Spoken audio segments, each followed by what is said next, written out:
Hello guys and welcome back to Strategic Command, World War II World at War, with like the busiest turn of this PvP ever.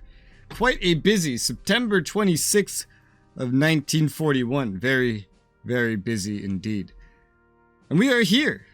And we have basically done everyone except Japan. There's a couple of other things left over to do, but we're just going to start fresh this turn looking at Japan. And before I clean up the scraps, he's done a lot of movement, moving some things back from here, setting up this quite neat defensive line with this heavy artillery of his. He's still going on the offensive here for some reason.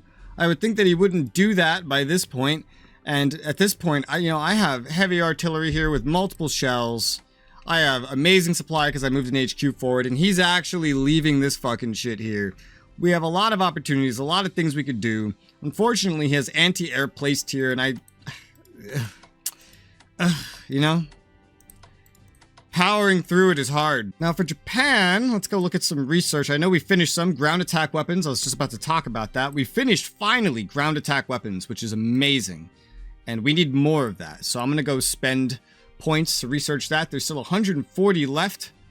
Nothing to really spend that on of any importance, which is good, because I need everything I can get, because we're still getting the fleet ready for the Pearl attack. We're going to be starting that late, intentionally, as I mentioned, not to mention getting other things prepared, like amphibious invasions and whatnot. But we can finally upgrade our bombers to have ground attack weapons, which is like, well, how much else should I upgrade them with? Because some of these guys have not gotten upgrades in a very long time. Ground attack. Oh, they changed colors entirely. Looking more like army bombers now, instead of naval flotilla bombers. And then I could do all this because, I know that I might need it. I could definitely skimp on like the naval weaponry to save money. Because the thing is, I'm going to run out of fucking money if I just do all this. So it's hard to say how much I should do there. So we're going to maybe give that a second. Let's do some probably heavy artillery stuff instead. We don't have any artillery weapon upgrades, so this seems perfect to me. This is about all it really can do. Is 2 arties there. It has no entrenchment. Its readiness and morale is shot. Look at these fucking odds, man.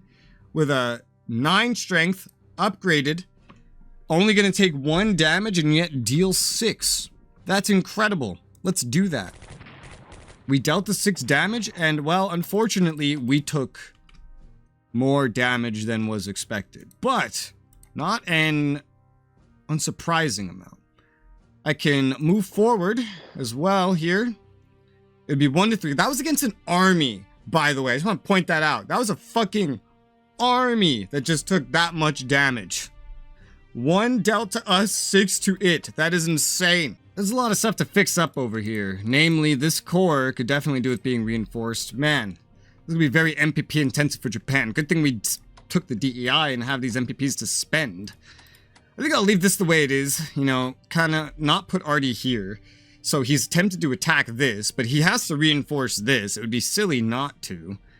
He might attack with this. No Artie to protect there, but it lures him into attacking this, where the Artie would theoretically be able to protect if it gets a shell back by that point. I don't really know how that works, to be honest. But this guy is fixed up. We have a lot of other guys that need fixing up as well, like right here on the very front. Another 43 MPPs down the hatch into that 3rd army. We're down to 99 only right now. We have way more. Like, we could potentially not even afford these fucking bomber upgrades right now. Maybe we don't even use them. Maybe. Perhaps. It is raining, so it'd be ideal to maybe not bomb. But there's just so many other things that need doing. This guy is an easy target to attack. A core can do 2 damage and potentially take none. I mean, gotta take that, right? And then this one's quite interesting. Only 1 potential damage, probably partly because it's raining. Definitely would love to move something else up there. What we have as options is limited. I can move a core forward, but he'd probably just attack it. He's very aggressive at the moment. I definitely want to reinforce this army because it's so close to max. This core is so close to max, so I could reinforce it as well. We're having like a recovery moment here. I will take this attack. 2 damage dealt to an army, 1 received. It was an elite reinforcement, which is unfortunate, but it's still pretty good odds given what we were going up against. This is a really strong army here against this. This guy is running out of supply. It's because he's surrounded. Maybe partly over here for that reason as well. The rain's not really doing me any favors here. So I'm not sure how crazy that I want to go in this region. This already isn't really useful because I'm not going to be attacking here, but at least it's serving a defensive purpose, I guess. 75 MPPs remaining. And again, not very much that I can do. This is the main thing I'd want to bombard, if anything, and maybe I just have to go ahead and kind of take that on certain units because we don't have the MPPs to do everything. And, you know, not to mention, there's still all this naval stuff I need to do. The Soryu can go down hither. Let's send it down hither, just to get it in the region for right now. The Akagi can go right over here. So it's also in the region now. This sub, I don't even know where to send it. Probably would be fine enough right over here for right now. We have a light cruiser, the De Ruyter, which could go over there for right now. And it's in the correct location. We still have a lot of other things that need to move and that need upgrades. And it's just, well, what do I have money for? What do I have money for? Yeah, the rain is like a little problematic right now with making any amazing headway or anything. And the amount of MPPs I have very limited. I need to prioritize the naval stuff until we get Pearl Harbor and that other stuff ready. At least leaving it 75 MPPs, you know, after researching some land stuff. Even if it slows me down here, it's fine. For now, we'll just use the planes as per usual. Let's start with a medium bombing of the Wuhan Survivors Army. No damage taken to us, which is good enough in my book. We'll go ahead and try a tactical bombing next.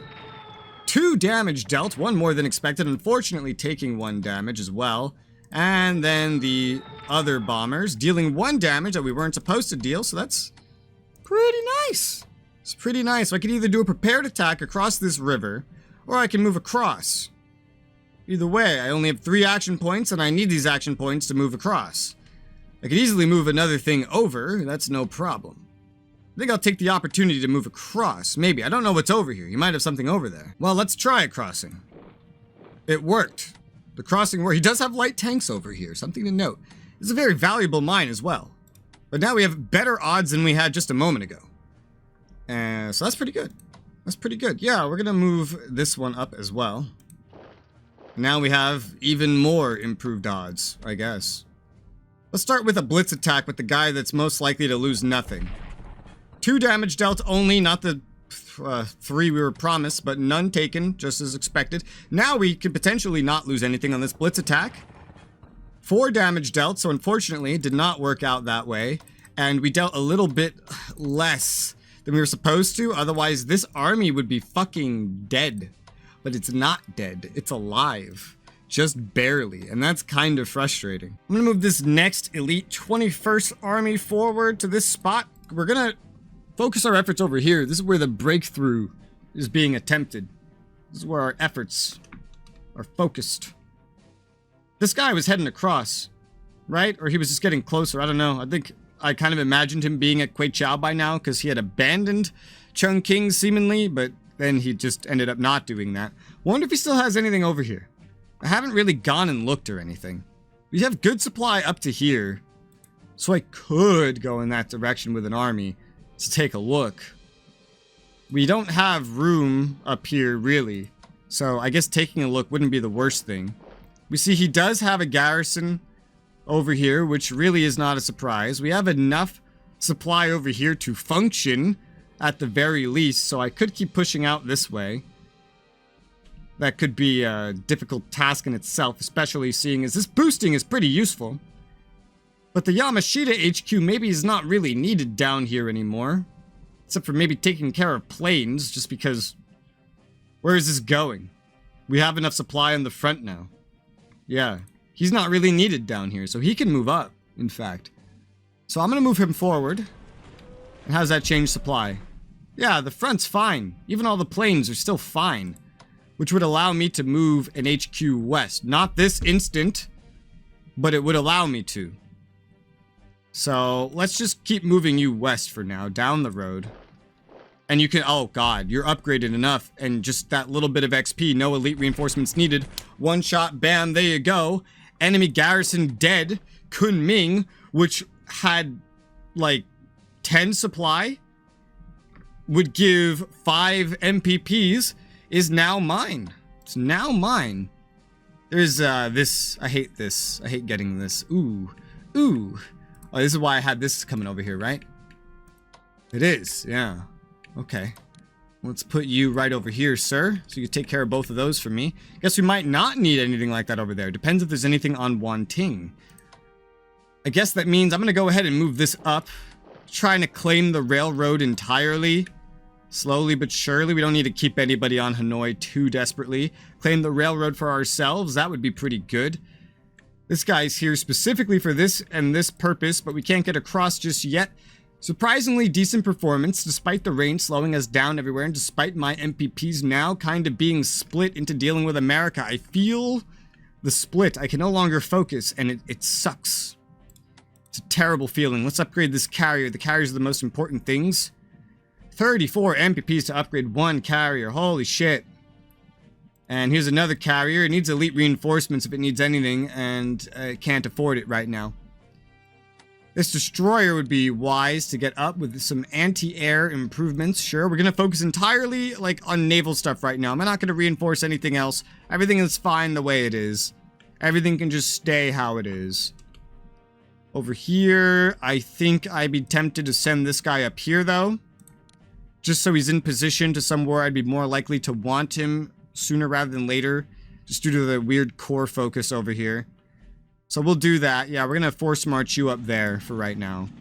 Where you'll be needed sooner rather than later. Just leave everything else where it is. Probably like the worst turn for progress I think we've had in like since the winter, right? Where I intentionally didn't progress. I'm trying to progress, but we're getting slowed down by our MPPs and other things. This Fuso battleship is capable of heading out. And I'll send it as far as it can get right off the bat. It's fine. Works. This one's going to take way too much money. What about this one? Battleship, can you be made to be ready? Anti-air defense, yes you can. This guy is definitely at the bottom of the list. Like, again, you're going to cost too much money. Light cruiser, anti-air, 11 MPPs. All right, we're down to 3 MPPs. I've gotten like 3 more ships ready to go. It'll be October next turn.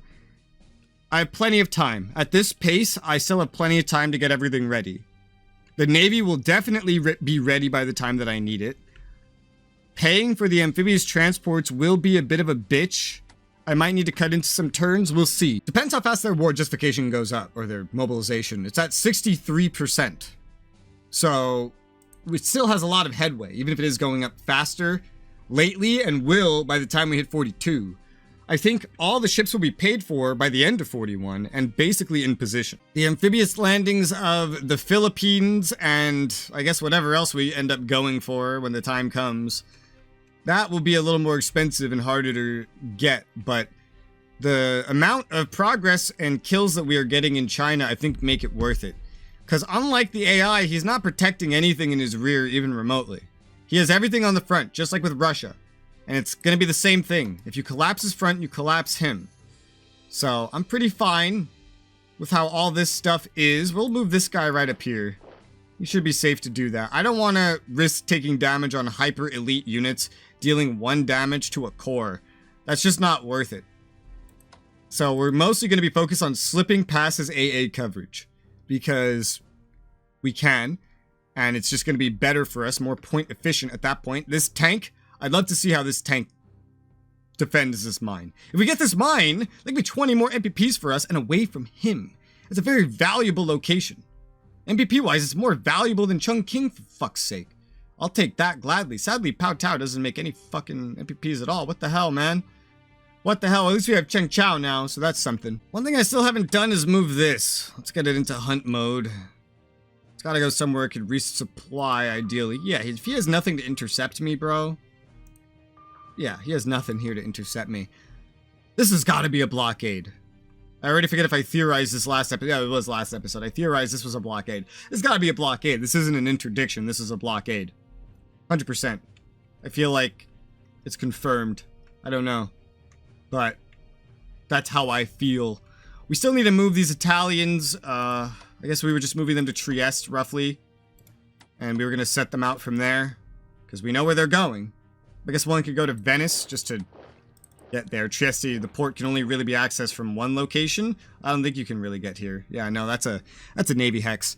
So they're ready to head out. The HQ is already headed out.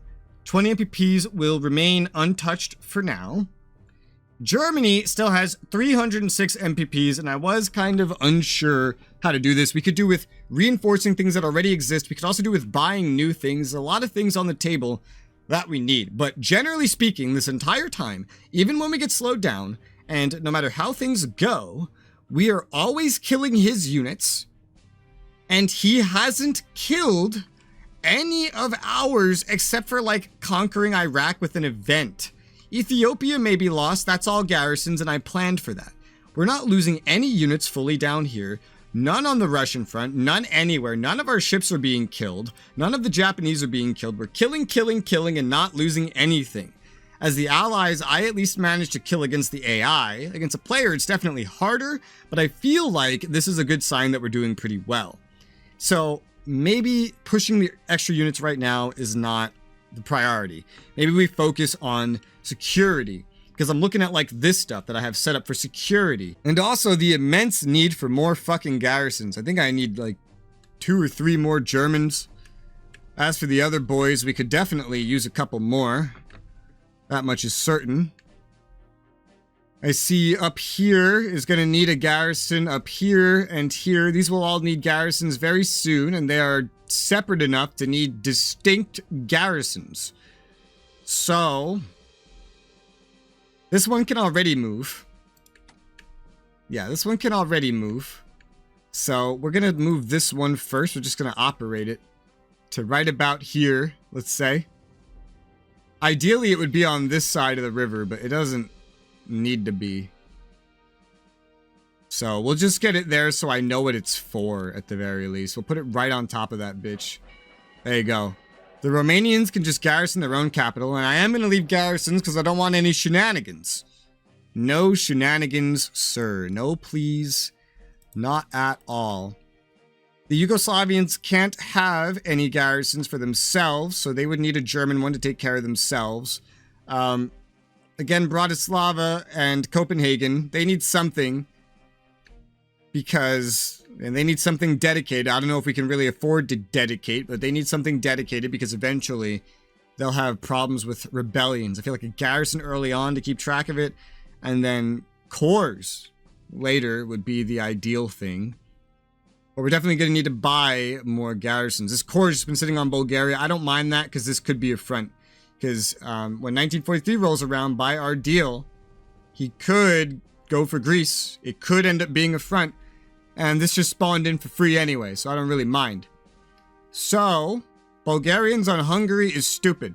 Let's get a Hungarian garrison. Take care of itself. No upgrades needed. Hungarian garrison. It's going to take 2 turns to make it. But that'll be underway. And that'll help fill in one of these. You know, let's say a Bulgarian goes over here. And then we're still going to need another 1 or 2. These could be German. They could be other things. It doesn't really matter too much at the end of the day what goes where. We have a limited amount so long as we're just utilizing things. It works out until the Soviets collapse and then most of these things go away. And then we just end up with way too many garrisons. But I like making the most use of the miners that I can, even if they are less efficient. Now, Germans, I know for a fact I'm going to need a fuck ton of garrisons for. So let's order a 2nd garrison. Let's order a 3rd garrison.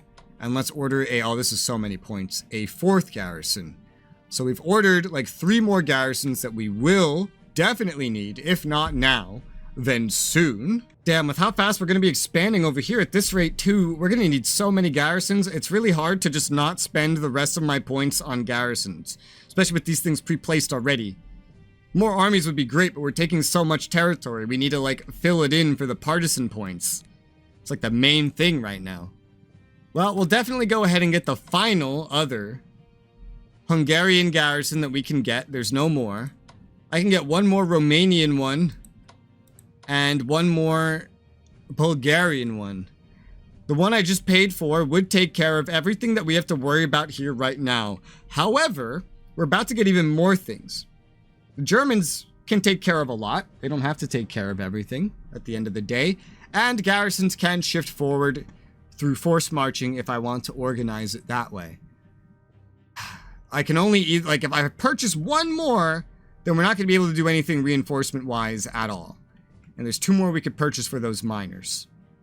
I could also put some points into that kind of stuff as well. The Germans coming along will be pretty useful, but I feel like I want to do at least something. I can't guarantee that this right here is just a blockade and not a setup for an early invasion of Normandy. I can't guarantee that. So we're going to have to do something like this, like upgrade the paratroopers, which we have just enough money to fully upgrade them with everything they can get. All right, so we'll do this. We're going to upgrade the paratroopers so that they're maxed for long-range aircraft and infantry weapons. They don't need the aircraft, but we just pay for it right now anyway and spend our money on that. So he's going to meet some stiffer resistance if he tries to land, and just so you know, that's paid for in advance. Nothing else we needed to do in terms of mobilization, in terms of reinforcement, nothing like that. I don't necessarily want to send Italian destroyers out on an offensive mission against a sub. Their attack values are bad, their defense values are good, so that's more running into subs. Just let the Maritime do their work. I don't know if he's even going to realize that just being in this range is how the Maritime sees. That's what I tried to avoid over here with the Maritime bombers, for example, because I know they go up there. You just have to, like, end in their range, and then I think you see them. That is officially everything that I can afford to do with anyone for anyone. I didn't expect to be buying so many garrisons, but the advancement was quite a surprise. The breaking of his lines. And we're going to need a lot of garrisons to keep up with it. And I do want at least, you know, a garrison for Bratislava and Belgrade as well, so I can free up this core, and so I don't have to worry about timing for any rebellions later on here. It's just taken care of already. Now that we have a chance to build a lot of units, you know, I will. Here we are, here we go. I guess we'll see what he's doing. Let's go ahead and hit end turn and proceed. Chinese morale suffers with the loss of Kunming. Oil embargo hits our morale as Japan, expectedly. And he's gotten this trade route going again. Italy develops command and control level 1. That's really good. That buffs up our HQs down there, which we have many now. Japan's progressing long-range aircraft, amphibious warfare development. Very good, very nice. Whew, good MPPs here as Germany, Italy's still struggling, and Japan's still collecting. They're still collecting pretty well. Indochina giving some is pretty nice now as well. Yet, Japan's is not enough. I'm sure America's making at least that much at this point. Well, that's the whole turn. We still have some minutes left here, so I'll probably do the turn recap next in 2 weeks. And I'm back from the future in the past. Anyway, let's get on with it. Let's go ahead and view the last turn's replay. Travis has sent it back. I've had some talking with him as per usual in between the turns. I knew he would bomb these subs. I fucking knew that he would. I told you he would. Did I not tell you he would? But I still think this is the safest thing. He's got those subs sailing around. That was that injured one, went all the way to the east. He parked another one in my range, so that's going to be simple enough. Damn, 2 damage to one of our subs, none damage taken by him, unfortunately. 1 damage to us there at the capital. 1 damage to us there at the capital, none to him. We have, like, no supply there at this point, so that place is going to fall, no matter what. He's cycling troops around on the front in China. He's trying to get this fucking mobile unit to escape. This mechanized infantry. Otherwise, he's just reinforcing it. Not as aggressive as the past couple turns. But it's because I've kind of realized this. He's pushed himself to the brink. And we'll talk about that in a little bit here. Flying Tigers arrive in China. Ooh. First garrison suffers attrition losses. Yes, this keeps happening in Belgian Congo. He must have just moved something somewhere it's not supposed to be. First mechanized suffers. That's in Finland. Moscow Corps suffers. We know where that is. That's in the swamp. Second Corps, South Africa suffers. That was the one that probably went too far around. 10th Army forms in Jerusalem. Oh, really? Already? Suez Canal limits supply and loses. Where's USSR? All right, so we did raid USSR. USSR does have MPPs. Okay. And oil embargo hits Japanese morale. Yep. Is that the Flying Tigers? I think that's the Flying Tigers. Might be. This might be his other ones. I don't know. Regardless. Nice. All right. So that's his turn into ours. So yeah, he wasn't very offensive, as I mentioned. I don't know where this sub went. I don't know if it ended up over, like he would have run into me there. Would he not have? He can't go around. No, okay, he can. There is a way around. I did not realize that would work. Good to know. So this only works so well as a blockade. My brain didn't process you could slip through here. Because it's Greece, so I didn't think you'd be able to. But there it is. It's also leaning allies now, 35%. It's kind of gone 2% towards the allies. We'll be able to bomb that later. But like I said, he's kind of pushed himself to the limit here. Where was this one? Where was the one he attacked? Oh, it's just right up here. Where did this come from? Hold on. This came from southeast. Okay, and that's exactly what I'm talking about down here. This is why I decided to send these ones this way and just risk them getting bombed, because I figured even if we took damage like that, it would be fine, because I theorized that the enemy troops over here may in fact be part of a bigger strategy where he might be blockading us over here. I stared at the map for like 30 minutes before recording my guess on that, and I don't know, I feel like it's kind of proving correct. He went up to this clearly knowing where it was. Meaning it could be in range of this. Because he didn't run into it by surprise, and I don't think just knowing that there's raiding going on is enough to just run up to something like that. So maybe having it right here was not the smartest idea, but that's just a guess. It could be that you can just know where it is as long as you go up next to it anyway. I'm not really too sure. If that was the case, I would expect that he would have bombed it as well. But regardless, yeah, I'm just guessing. He has gotten this stuck, 0 supply, yeah, even the garrison could hurt it. Although, you know what? I can't hit it anymore. Not from where I am. No, I literally cannot hit it. He's moved it to a position where I'd have to move up to it to be able to hurt it in his attempt to run away, which is absolutely ridiculous. But it is what it is. This thing would die over time regardless, because it just has no path to supply. Even if I just surround it with garrisons, it will die eventually. And it's not going to have a lot of attack value given the circumstances, unless it can find its way back around here, which I could definitely stop it from doing. He has mostly just reinforced here. This poor guy is completely surrounded, and otherwise, he hasn't moved too much over here. He has moved, I think, but not a whole lot. He didn't get very far, because he's kind of cut off. He's kind of stuck. Not a lot of movements everywhere else. Got an anti-tank on the front. That makes more sense. Anti-tank on the front, tank with Artie, but we know that stuff, except the Artie at this point, probably reinforced, is injured. And otherwise, he's just cycled things around here, not really making too much movements. He's not even going on the offensive anymore against injured corps, because he just doesn't really have that capacity. He's pushed himself to the limit of MPPs. I can feel it based on how he's acting in the game, and I can also feel it based on one-to-one conversations we're having outside of the playthrough. He said that he's basically out of ideas. He said he failed to stop me in Egypt. He sees this as a failure. And in the USSR, he has no idea how he's going to defend in the long run, because I've broken through his fortified defense. He's admitted that I've broken through it basically almost completely at this point. We don't know what will happen when the winter kicks in, which we're almost up to, and I'm not exactly as far as Germany is supposed to be at this time due to his fortified nature of his defense compared to the more historical harassing, where the USSR would let the Germans move forward, attack them when they get somewhere, leave, repeat over and over again, which I'm not even sure how well you could do that in this game, but the fortified nature of his defense has been broken through. He has admitted it. He said he's not sure if he can turn this around, but he'll give it to like 43, or he'll try to give it to 43 before just flat out surrendering if things don't start looking better for him. So that is his morale. That's where he is right now, just to let you guys know. It'll be quite interesting to see what happens. I am happy that we are winning, and I hope to keep winning. However, we do basically have a nice full episode as things stand right now, so I'm going to call this one here, and we will actually do this turn on the next episode. So for now, thank you guys very much for watching, and I'll see you on the next episode.